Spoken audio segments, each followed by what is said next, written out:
Hindi naman yan. Basta motor talaga eh, no?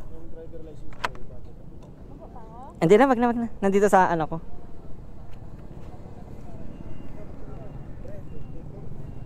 Diretso yung kotse. Pero driver's license lang naman. Oh, hindi na tiningnan. Hindi ko na ipakita.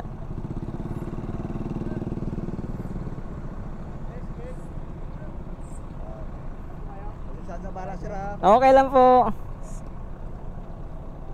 Kaya maganda magkaroon ng kotse, dire-diretso ka sa checkpoint. Bakit yan yun na inaasal mo?